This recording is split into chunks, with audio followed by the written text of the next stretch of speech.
Hello,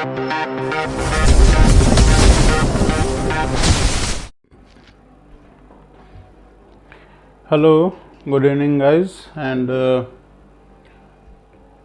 today your English class is going to begin। और कुछ issues की वजह से इधर 2 दिन से आज और कल जो है आपकी क्लासेस नहीं चल पाई हैं, तो और इस इनकन्वीनियंस के लिए वी आर वेरी सॉरी कि 2 दिन क्लास नहीं दे पाए हैं।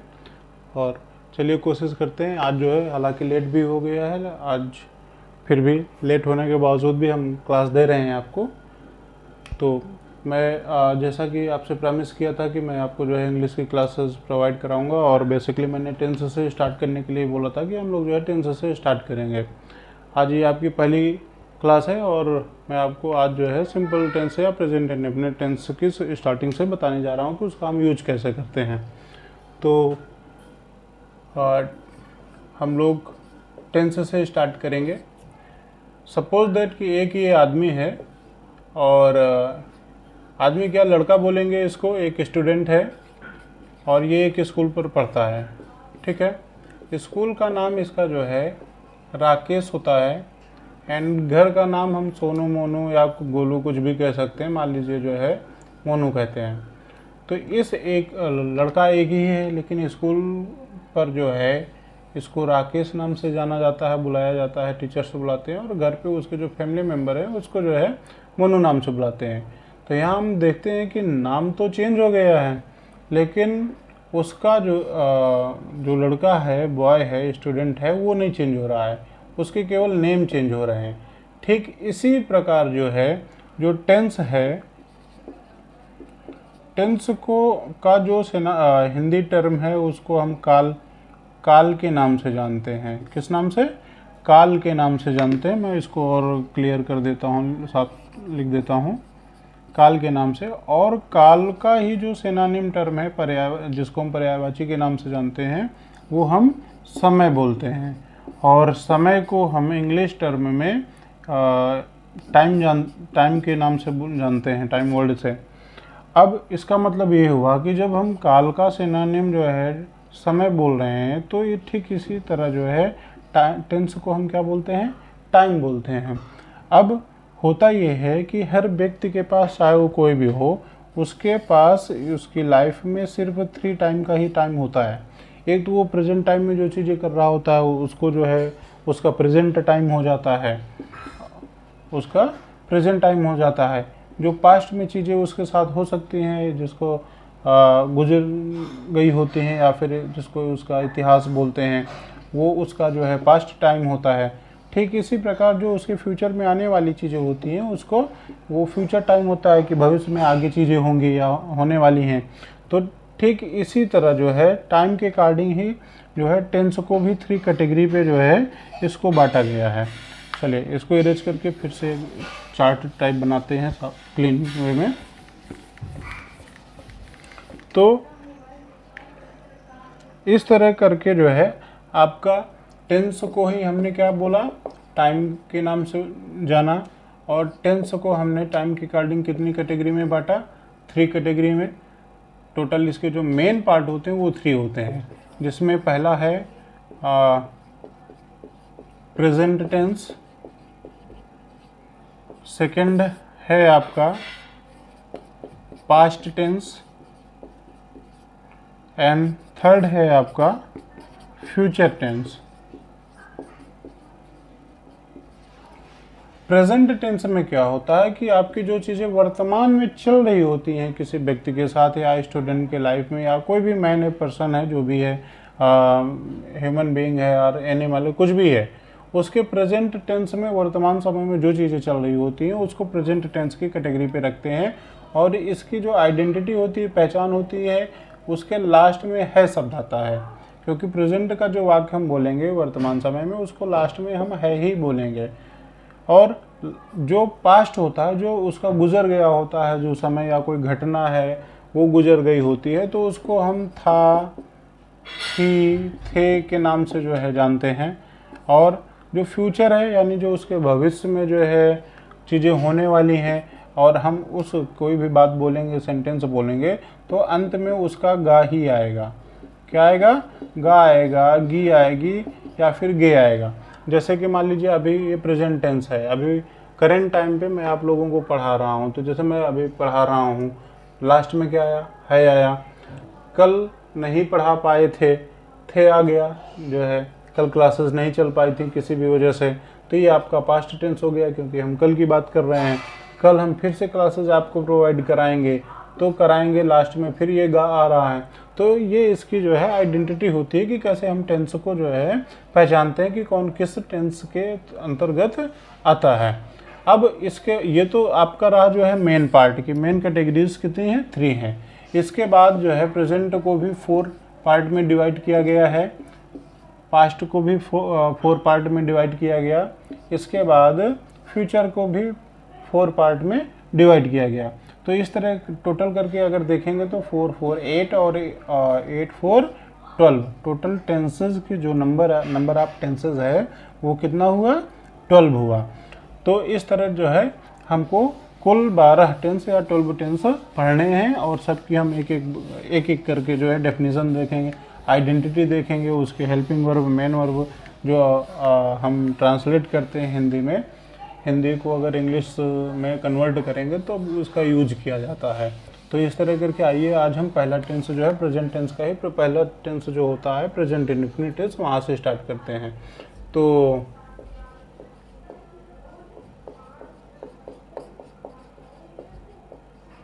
प्रेजेंट टेंस ये कितने इसके पार्ट होते हैं, 4, जिसमें पहला है आपका प्रेजेंट इंडेफिनिट टेंस। क्या होता है, प्रेजेंट इंडेफिनिट टेंस। इसकी जो आइडेंटिटी होती है, जो आइडेंटिटी है यानी पहचान कहेंगे कि इसको हम पहचानेंगे कैसे कि प्रेजेंट इंडेफिनिट टेंस है, तो इसकी लास्ट में ता है, ती है, ते हैं। अगर आपको मान लीजिए हिंदी में कोई सेंटेंस वाक्य दिया गया है तो उसके लास्ट में क्या आएगा, ता है, ती है, ते हैं। अभी हम इसका आगे यूज़ भी देखते हैं कि कैसे यूज किया जाता है, कैसे इसको पहचानेंगे। इसके बाद इसकी हेल्पिंग वर्ब आती है। हेल्पिंग वर्ब में इसकी कंडीशन होती है, 2 कंडीशन होती हैं। अगर आपका सिंपल सेंटेंस है, अगर आपका जो है सिंपल सेंटेंस है, सॉरी अगर मैंने टेंस बोल दिया हो, सिंपल सेंटेंस जिसको हम अफर्मेटिव जो है के नाम से भी जानते हैं, अगर आपका अफर्मेटिव सेंटेंस है या सिंपल सेंटेंस है तो इसकी हेल्पिंग वर्ब कुछ नहीं होगी, हम कुछ नहीं लगाएंगे, सीधे मेन वर्ब लगाएंगे। और मेन वर्ब में क्या होगा कि मेन वर्ब की फर्स्ट फॉर्म प्लस एस या ई एस का यूज करते हैं। ठीक है, अभी एस या ई एस का यूज क्यों करते हैं ये भी आगे हम डिस्कस करेंगे। अब ये तो हमारी एक कंडीशन हो गई। सपोज दैट अगर जो है सेंटेंस निगेटिव है या इंट्रोगेटिव है, तब इसकी हेल्पिंग वर्ब जो है डू या डज हो जाती है। क्या हो जाती है, डू या डज। और मेन वर्ब की इसकी क्या होती है, वर्ब की फर्स्ट फॉर्म होती है, फर्स्ट फॉर्म लगाएंगे। तो इस तरह हमने देखा कि प्रेजेंट इंडेफिनिट टेंस है, उसकी जो पहचान है, आइडेंटिटी है, ता है, ती है, ते हैं। अगर वाक्य जो है अफर्मेटिव है, साधारण वाक्य दिया गया है, तो उसकी हेल्पिंग वर्ब हम कुछ भी नहीं लिखते हैं, तब सीधे हम मेन वर्ब लिखेंगे और उसकी फर्स्ट फॉर्म लिखेंगे मेन वर्ब की, उसमें एस या ई एस उसके सब्जेक्ट के अकॉर्डिंग हम यूज करेंगे।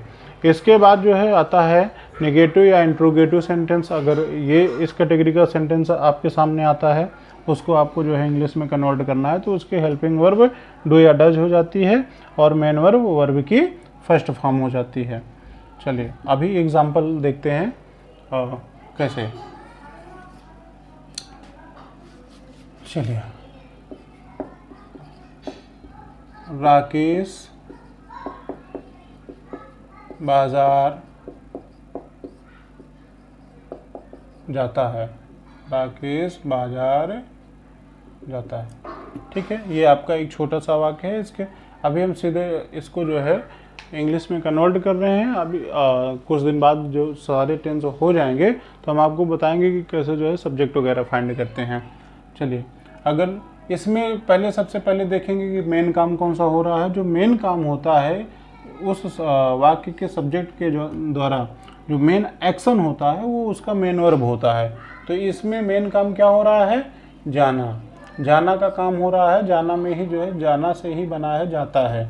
अब लास्ट में ये देखिए, ये ता है लिखा हुआ है और किस वर्ब में लगा है, जाना, जाना एक्शन हो रहा है, जाना जाने का कार्य हो रहा है, तो जाने में ही ता है लगा है। हमने अभी जो है हम लोगों ने क्या पढ़ा कि किसी भी सेंटेंस के लास्ट में ता है, ती है, ते है आता है तो वो कौन सा टेंस होता है, प्रेजेंट इंडेफिनिट टेंस। तो ये हमको कंफर्म हो जाता है यहाँ से कि हमने टेंस की पहचान कर ली, ये कौन सा हो गया, प्रेजेंट इंडेफिनिट टेंस हो गया।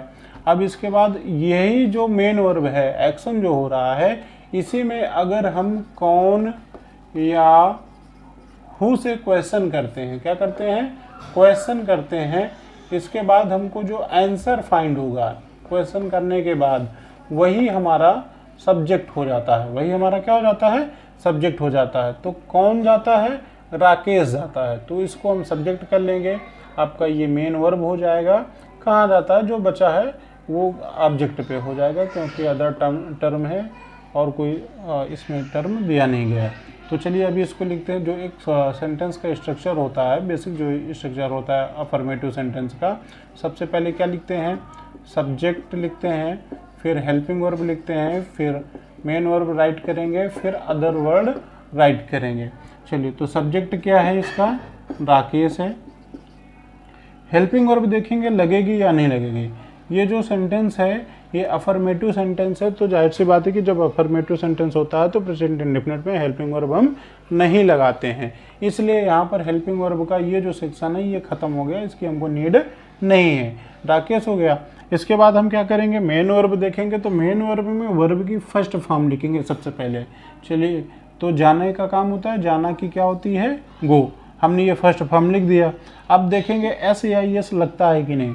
तो एस या एस की कंडीशन ये होती है कि इस वर्ड में हम जितनी भी जो है वर्ब्स पढ़ते हैं, वो कोई भी वर्ब्स हो, वो हमको प्लूरल फॉर्म में ही मिलती है।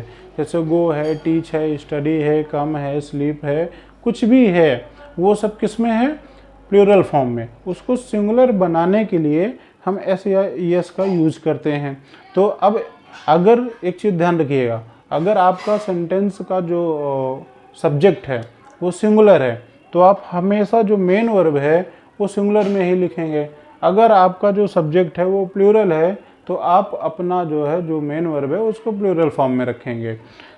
तो इस तरह क्या निकला, सिंगुलर सब्जेक्ट है तो सिंगुलर वर्ब राइट करेंगे, अगर प्लूरल सब्जेक्ट है तो प्लूरल वर्ब राइट करेंगे। ठीक है। तो यहाँ ये जो राकेश है, एक ही पर्सन है, जाहिर सी बात है कि नाम से पता चल रहा है कि एक ही आदमी है, लेकिन ये तो सिंगुलर सब्जेक्ट हो गया। अब ये जो वर्ब लगी है, अभी जस्ट मैंने बोला कि जितने भी वर्ब्स हैं वो सब प्लूरल फॉर्म में दी गए हैं। ये किस में है, प्लूरल फॉर्म में। तो सिंगुलर सब्जेक्ट के साथ प्लूरल वर्ब का हम यूज़ कभी नहीं करते हैं। क्या करेंगे, सिंगुलर सब्जेक्ट के साथ सिंगुलर वर्ब का ही यूज़ करेंगे। अब ये सिंगुलर बनेगा कैसे, सिंगुलर बनाने के लिए इस पर एस या एस लगाएंगे। तो गो है, लास्ट में वावेल है, तो इसमें क्या हो जाएगा, ई एस लग जाएगा, गोज हो जाएगा। अब ये क्या बन गया आपका, singular subject singular verb sorry. अब ये सेंटेंस का बैलेंस भी आपका बराबर हो गया। बाकी जो लिखा हुआ है, गोज टू द मार्केट, ये इस तरह आपका ये एक सेंटेंस कंप्लीट होता है। ठीक है। चलिए आइए एक एग्जांपल और देखते हैं इसी तरह का।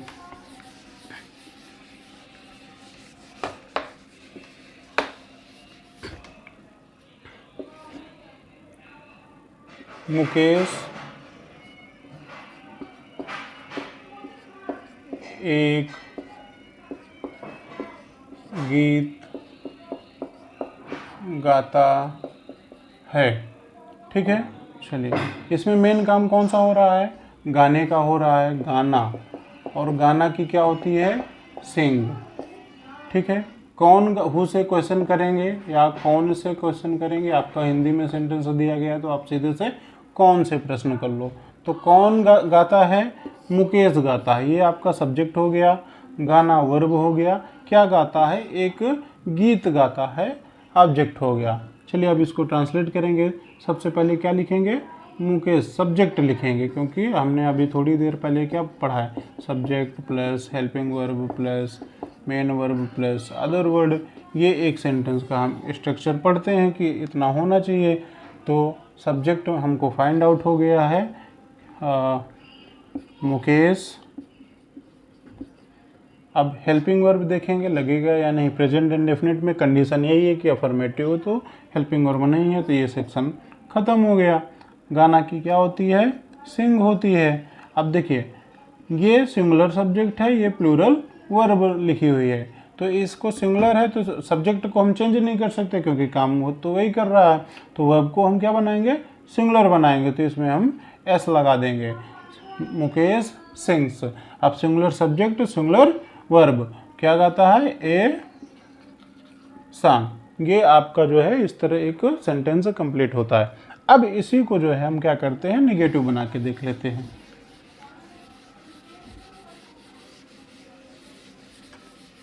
चलिए, मुकेश एक गीत नहीं गाता है, ठीक है। चलो, सब्जेक्ट है मुकेश, ठीक है। अभी देखिए नहीं लगा हुआ है, नहीं टर्म से ही पता चलता है कि ये क्या है, निगेटिव सेंटेंस है, क्योंकि निगेट मीन्स होता है मना करना, इनकार करना, उसी से निगेट से ही नेगेटिव बना हुआ है। अफर्म मीन्स होता है स्वीकार करना, बात को मान लेना, अफर्म वर्ब से ही अफर्मेटिव बना हुआ है, ठीक है। तो नहीं वर्ड लगा हुआ है तो ये ऑलरेडी क्या हो गया, निगेटिव हो गया। अभी हम पढ़ रहे हैं कि subject plus helping verb plus main verb plus other word, ठीक है। तो सब्जेक्ट हमने राइट किया मुकेश, गाना, वर्ब क्या होगा, ठीक है, गाता है, गाना की क्या होती है, सिंग, हमने राइट कर लिया। टेंस कौन सा पहचानेंगे, देखेंगे लास्ट में ता है लगा है तो ठीक है, ये बताता है कि प्रेजेंट इंडेफिनिट टेंस है। अब कंडीशन दूसरी अप्लाई हो जाती है कि निगेटिव सेंटेंस होगा या इंट्रोगेटिव है, तो हम क्या लगाएंगे, डू या डज लगाएंगे। तुम अब देखिए, डू मीन्स होता है करना, डू मीन्स क्या होता है, करना, ठीक वही जो रूल पढ़े हैं अभी पहले कि डू जितने भी वर्ब्स हैं वो प्लूरल फॉर्म में सिंगुलर बनाने के लिए एस या एस लगाते हैं। तो इसको जब सिंगुलर बनाएंगे तो क्या बना, डज बना, ठीक है। तो मुकेश के साथ क्या लगेगा, डज लगेगा, तो मुकेश डज। अब नाट लगा देंगे, नहीं की सिंग हो जाएगा, ठीक है। ये सॉरी यहाँ पर जो है हेल्पिंग वर्ब के बाद जो है अगर निगेटिव का स्ट्रक्चर जो होता है ना, यहाँ पर नाट लगेगा, not plus main verb plus other word, ये होता है। वो अफर्मेटिव सेंटेंस का था, ये नेगेटिव सेंटेंस का है। तो Mukesh does not sing a song, ये आपका जो है नेगेटिव हो गया। अब इसी को जो है इंट्रोगेटिव में देखते हैं, इंट्रोगेटिव में कैसे लिखेंगे। तो आपका जो इंट्रोगेटिव सेंटेंस बनता है उसकी भी दो कंडीशन होती हैं, एक सिंगल इंट्रोगेटिव और एक double interrogative, clear, okay. Single interrogative में क्या होता है, ये हेल्पिंग वर्ब से स्टार्ट होता है, इसका जो आंसर होता है वो एस या नो में दिया जा सकता है, ओनली सिंगल वर्ड में। ये जो डबल इंट्रोगेटिव होता है इसका जो स्टार्टिंग होती है वो WH वर्ड से होती है। ज़्यादा इसमें नहीं जाएंगे, ये बाद में हम जब सेंटेंस पढ़ेंगे तब डिटेल पे बात करेंगे, ठीक है। तो इसी को बनाते हैं, क्या मुकेश एक गाना गाता है, क्वेश्चन मार्क, ठीक है। इंट्रोगेटिव सेंटेंस है, सबसे पहले क्या लिखेंगे, हेल्पिंग वर्ब लिखेंगे, प्रेजेंट इंडेफिनिट टेंस है, प्रेजेंट इंडेफिनिट टेंस की हेल्पिंग वर्ब इंट्रोगेटिव और नेगेटिव में डू या डज होती है। मुकेश सिंगुलर है तो इसलिए क्या लगाएंगे, डज, ठीक है, does Mukesh sing a song, ठीक है। अब मुकेश एक गाना क्यों गाता है, या कोई भी क्वेश्चन वर्ड लगा देंगे तो why does Mukesh sing a song, इस तरह करके जो है ये हो रहा है। ठीक है, वीडियो ज़्यादा लंबी हो जाएगी इसलिए आज हम यहीं पर रोक रहे हैं। इसके बाद नेक्स्ट क्लासेस में आपको और भी चीज़ें बेसिक बताई जाएंगी। So good night, I love you, thank you so much.